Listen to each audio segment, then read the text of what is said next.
Today's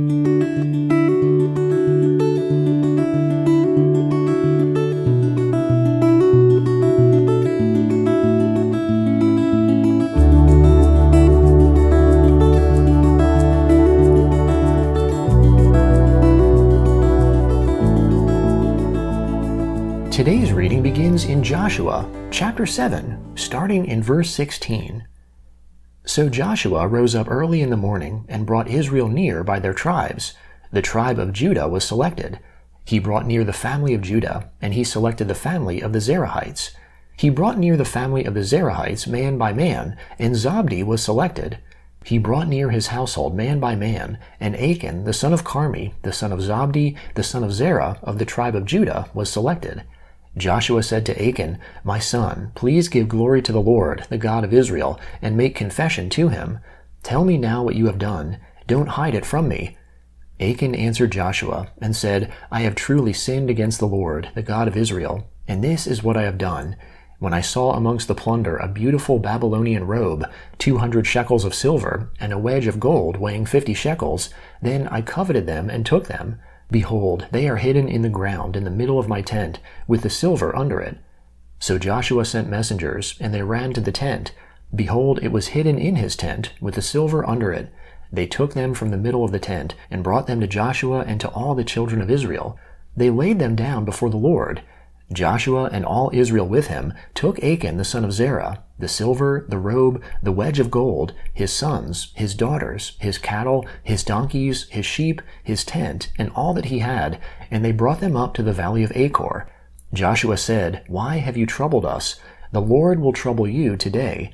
All Israel stoned him with stones, and they burned them with fire and stoned them with stones. They raised over him a great heap of stones that remains to this day. The Lord turned from the fierceness of his anger. Therefore the name of that place was called the Valley of Achor to this day. The Lord said to Joshua, "Don't be afraid, and don't be dismayed. Take all the warriors with you, and arise, go up to Ai. Behold, I have given into your hand the king of Ai, with his people, his city, and his land. You shall do to Ai and her king as you did to Jericho and her king, except you shall take its goods and its livestock for yourselves. Set an ambush for the city behind it." So Joshua arose with all the warriors to go up to Ai. Joshua chose 30,000 men, the mighty men of valor, and sent them out by night. He commanded them, saying, "Behold, you shall lie in ambush against the city, behind the city. Don't go very far from the city, but all of you be ready. I and all the people who are with me will approach the city. It shall happen, when they come out against us, as at the first, that we will flee before them.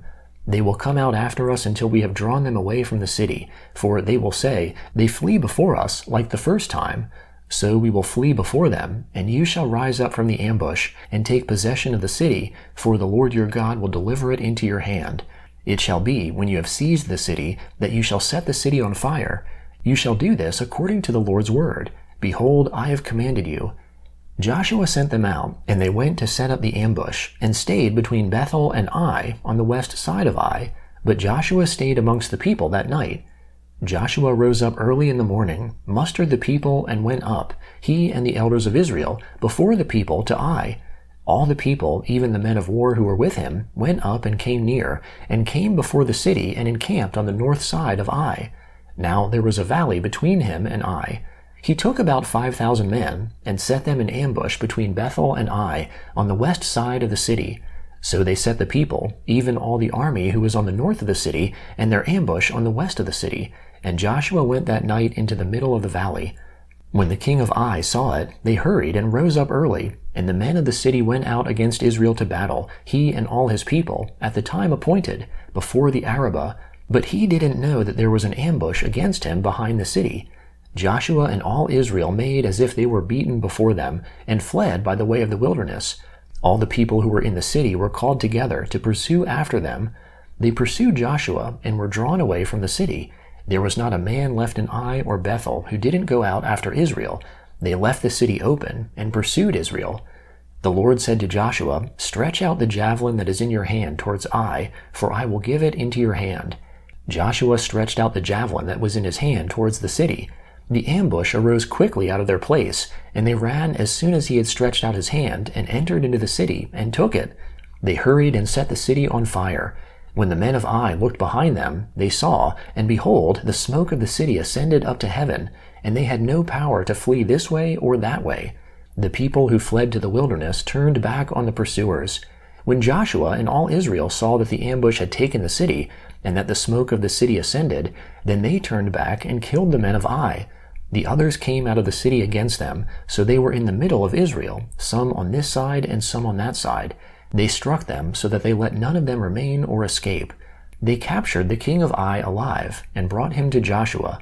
When Israel had finished killing all the inhabitants of Ai in the field, in the wilderness in which they pursued them, and they had all fallen by the edge of the sword until they were consumed, all Israel returned to Ai and struck it with the edge of the sword. All that fell that day, both of men and women, were 12,000, even all the people of Ai. For Joshua didn't draw back his hand, with which he stretched out the javelin, until he had utterly destroyed all the inhabitants of Ai. Israel took for themselves only the livestock and the goods of that city, according to the Lord's word which he commanded Joshua. So Joshua burnt Ai, and made it a heap forever, even a desolation, to this day. He hanged the king of Ai on a tree until the evening. At sundown Joshua commanded, and they took his body down from the tree, and threw it at the entrance of the gate of the city, and raised a great heap of stones on it that remains to this day. Then Joshua built an altar to the Lord, the God of Israel, on Mount Ebal, as Moses the servant of the Lord commanded the children of Israel, as it is written in the book of the law of Moses, an altar of uncut stones, on which no one had lifted up any iron. They offered burnt offerings on it to the Lord, and sacrificed peace offerings. He wrote there on the stones a copy of Moses' law, which he wrote in the presence of the children of Israel. All Israel, with their elders, officers, and judges, stood on both sides of the ark before the Levitical priests, who carried the ark of the Lord's covenant, the foreigner as well as the native, half of them in front of Mount Gerizim, and half of them in front of Mount Ebal, as Moses the servant of the Lord had commanded at the first, that they should bless the people of Israel. Afterward he read all the words of the law, the blessing and the curse, according to all that is written in the book of the law. There was not a word of all that Moses commanded which Joshua didn't read before all the assembly of Israel, with the women, the little ones, and the foreigners who were amongst them. When all the kings who were beyond the Jordan, in the hill country, and in the lowland, and on all the shore of the great sea in front of Lebanon, the Hittite, the Amorite, the Canaanite, the Perizzite, the Hivite, and the Jebusite, heard of it, they gathered themselves together to fight with Joshua and with Israel, with one accord. The Gospel of Luke, chapter 16, starting in verse 1. He, that is Jesus, also said to his disciples, There was a certain rich man who had a manager. An accusation was made to him that this man was wasting his possessions. He called him and said to him, What is this that I hear about you? Give an accounting of your management, for you can no longer be manager. The manager said within himself, What will I do, seeing that my Lord is taking away the management position from me? I don't have strength to dig. I am ashamed to beg. I know what I will do, so that when I am removed from management, they may receive me into their houses. Calling each one of his Lord's debtors to him, he said to the first, How much do you owe to my Lord? He said, 100 batos of oil. He said to him, Take your bill and sit down quickly and write 50. Then he said to another, How much do you owe? He said, 100 cores of wheat. He said to him, Take your bill and write 80. His Lord commended the dishonest manager, because he had done wisely. For the children of this world are, in their own generation, wiser than the children of the light. I tell you, make for yourselves friends by means of unrighteous mammon, so that when you fail, they may receive you into the eternal tents. He who is faithful in a very little is faithful also in much. He who is dishonest in a very little is also dishonest in much. If therefore you have not been faithful in the unrighteous mammon, who will commit to your trust the true riches? If you have not been faithful in that which is another's, who will give you that which is your own? No servant can serve two masters, for either he will hate the one and love the other, or else he will hold to one and despise the other. You aren't able to serve God and mammon. The Pharisees, who were lovers of money, also heard all these things, and they scoffed at him. He said to them, You are those who justify yourselves in the sight of men, but God knows your hearts, for that which is exalted amongst men is an abomination in the sight of God. The law and the prophets were until John. From that time, the good news of God's kingdom is preached, and everyone is forcing his way into it. But it is easier for heaven and earth to pass away than for one tiny stroke of a pen in the law to fall. Everyone who divorces his wife and marries another commits adultery. He who marries one who is divorced from a husband commits adultery. Psalm 82, beginning in verse 1. God presides in the great assembly. He judges amongst the gods. How long will you judge unjustly and show partiality to the wicked? Defend the weak, the poor, and the fatherless. Maintain the rights of the poor and oppressed. Rescue the weak and needy. Deliver them out of the hand of the wicked. They don't know, neither do they understand. They walk back and forth in darkness. All the foundations of the earth are shaken. I said, you are gods. All of you are sons of the Most High.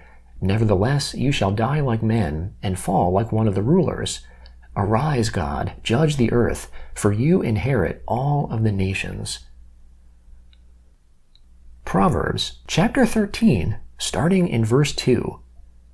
By the fruit of his lips a man enjoys good things, but the unfaithful crave violence. He who guards his mouth guards his soul.